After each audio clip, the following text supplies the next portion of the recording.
For a long time, an institution ruled behind the scenes of the WWE, the Undertaker's court, one of the greatest wrestlers of all time. For better and especially for worse, those who were summoned there would remember this experience for the rest of their lives. It's a joy to meet you on the wrestling paradise to tell you the craziest stories about this controversial place. Are you ready to be shocked when you learn why Teddy Long has been summoned to court for a Viagra story? Are you wondering why the diva Sunny had a bucket of feces poured over her head? Do you want to know the mistake that Mick Foley and Al Snow made with Hardcore Holly? Do you want to discover the exceptional idea that Edge and Christian had to defend themselves in this court? Are you curious to know the secrets of the outrageous hazing that the Dix team underwent? You have come to the right place, because in our video we are going to tell you the most incredible stories about this legendary institution, and they will surely shock you. You are on the wrestling paradise, the craziest stories about the Undertaker's court. Here we go. One of the most memorable and controversial stories from the Undertaker's court is the one of the wrestler Tank Toland, who we knew on SmackDown between 2005 and 2006 under the name James Dick.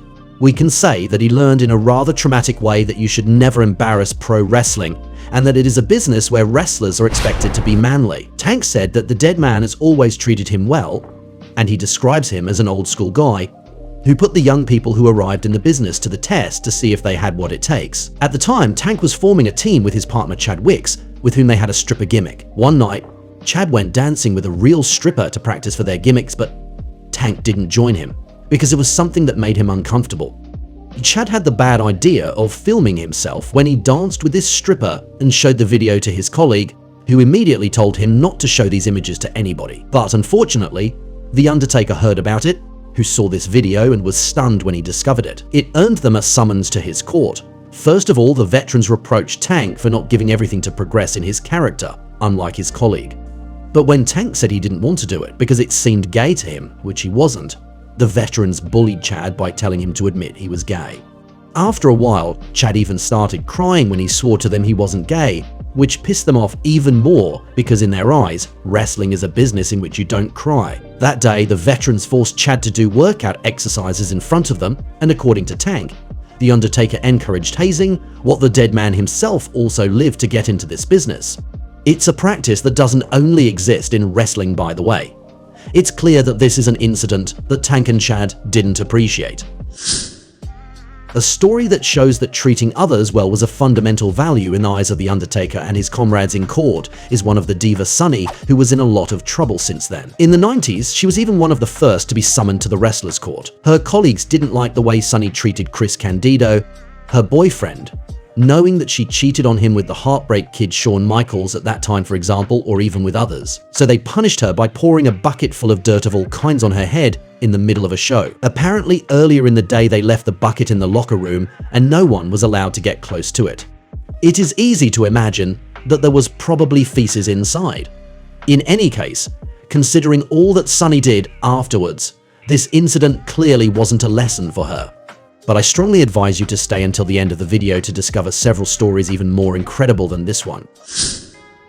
One of the big lessons that the veterans wanted to convey through this court is the idea of not shaming the wrestling business, not to ridicule this industry for which many people have sacrificed their health. And the Divas were able to learn this lesson in 2004 at the SummerSlam pay-per-view. That day, they faced a team of the participants of the Diva Search contest, who were therefore not supposed to be high-level athletes. They were facing each other in a dodgeball game. But the whole nuance in this match is that it wasn't scripted, and the winner wasn't determined in advance as they usually do in wrestling. And the Diva Search participants beat the female wrestlers, for real. After this defeat, the entire women's division was summoned to the wrestlers' court by Val Venus, who thought they had made the women's division look weak by losing. To defend them, the women were helped by the former champion Ivory to try to get them out of this bad situation. She tried to defend them by saying that it wasn't a real match at all, that they were supposed to lose to put the new generation over.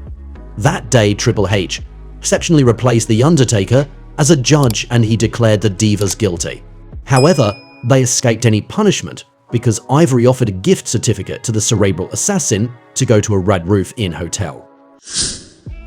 One mission of this tribunal was to ensure the positive atmosphere in the dressing room and to resolve any conflict there may be between superstars. And that's what happened in the case of Goldberg, the man who was undefeated for 173 matches in a row in the 90s during the WCW era, and Chris Jericho. The conflict between the two men goes precisely back to that time, when Jericho was trying to have a rivalry against Goldberg, but the latter didn't want to, unless he beat up Chris in a few minutes. Chris disagreed, and later he would go to the Stamford Federation to become one of its biggest stars. After Goldberg also came to the Federation, their conflict resumed even more. While Jericho was having a match, Goldberg was talking backstage about him with Kevin Nash, and not in a very nice way, which Jericho didn't like. Once he arrived backstage, the two got into a fight. In response to Goldberg grabbing him by the throat, Jericho managed to dominate him by choking him, which he had learned to do back when he was a security guard. Goldberg wanted revenge by making Jericho to the wrestlers' court, but he didn't get the verdict he wanted. It was decided that Goldberg hadn't respected Jericho, and as punishment, he not only had to apologize to Jericho, he also had to admit in front of everyone that Chris was a better wrestler than him. We can think that after this incident, Goldberg probably began to treat him better. The story that is probably the funniest of the wrestling court is the case of the Canadians Edge and Christian with the writer Brian Gewirtz. The latter told that one day, in April 2001, they were summoned there after someone saw him getting an action figure as a gift from Edge. This exchange, combined with a rumor that Edge and Christian had dined at Brian's parents' house, led to speculation that the Canadians made friends with an important writer to get a better spot on television. And you should know it was forbidden to offer any gift to the officials. The funny thing is that in reality, Edge wasn't trying to bribe Brian Gewirtz at all, so he simply had a rare action figure of the superhero Flash, and he had just noticed the writer was wearing Flash t-shirts, which made him understand he was a fan of this superhero, while Edge preferred Thor or Daredevil. So he offered him this action figure, but without any secret motivation. As for the rumor they went to the writer's parents for dinner, it was completely false. Fortunately, Kurt Angle had learned that his colleagues were going to be summoned there, and he was able to discreetly warn them. This enabled them to prepare for it, and the idea they had was awesome. They went to court with a book to give the impression they were the next superstars to have a book about them, except that they had time to put a special cover on it where we saw them on a picture with the title Edge and Christian, How to Kiss Ass, Our Road to the Top. So with this creative idea, they admitted to lobbying, and they also brought a bottle of Jack Daniels for The Undertaker. This is something that made all the wrestlers laugh so much that they were immediately forgiven. This story proves that when you approach the trial of The Undertaker's court with honesty, humor, and open-mindedness, everything could go well. They simply had to pay for beer for JBL and Ron Simmons and protein powder for Hardcore Holly as a punishment. That day, Triple H told the Canadians it was the best defense he had seen in his entire life. As for Gewirtz, his punishment was to write an essay about his love for wrestling, which was probably the coolest punishment in this court's history.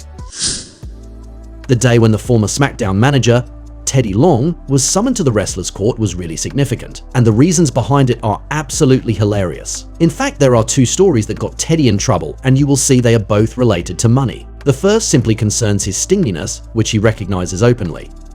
According to his colleagues JBL and Ron Simmons, Teddy stopped at nothing to avoid paying anything. For example, when he was traveling from city to city with them, he managed to never have to pay for gas, and even pretended to sleep every time they arrived at a toll booth not to pay. And the second one is a dark Viagra story. Apparently, Teddy was a Viagra consumer, and he had found a mysterious way to get his Viagra for free. Except that this story takes a more devious turn from the moment he got this Viagra. He was selling it to his fellow wrestlers, and besides, he has already sold it to the world's largest love machine, Visera, who was taking it in his hotel room.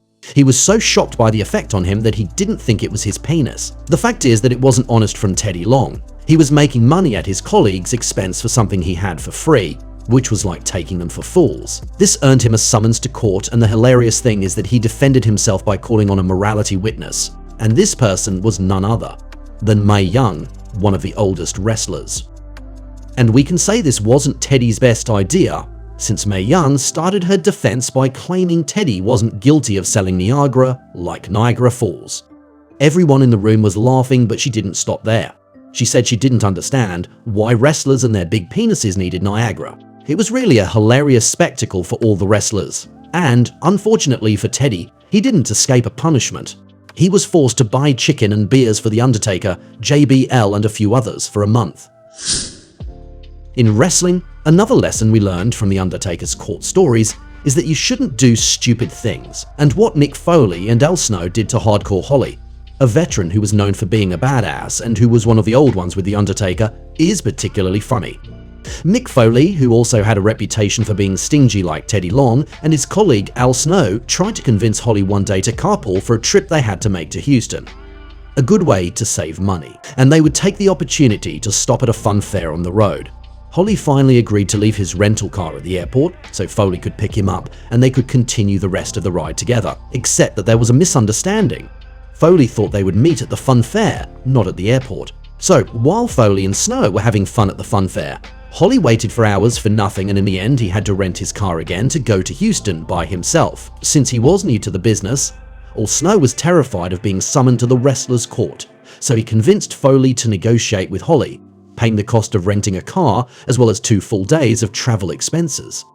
Foley insisted this was a misunderstanding because he thought they were going to the fun fair together first. Hardcore Holly said this hardly made any sense because it would force him to keep the rental car longer. Al Snow, who really didn't want to end up in the Undertaker's court, managed to convince Foley to give Holly $500, and we can imagine that, considering how stingy Mick was, he really must not have been happy. And that was it for these craziest stories about the Undertaker's court. We could realize what a very important institution it has been in the promotion for years, whether it is to ensure the good atmosphere between the wrestlers or to make sure the newcomers have the qualities to be in this business. And I have a debate for you. Do you think this wrestler's court is toxic and outdated, or rather a tradition with many good sides that is lacking nowadays? Come and give your opinion. It will be exciting to exchange our points of view in the comments. We can say that this place was really fascinating.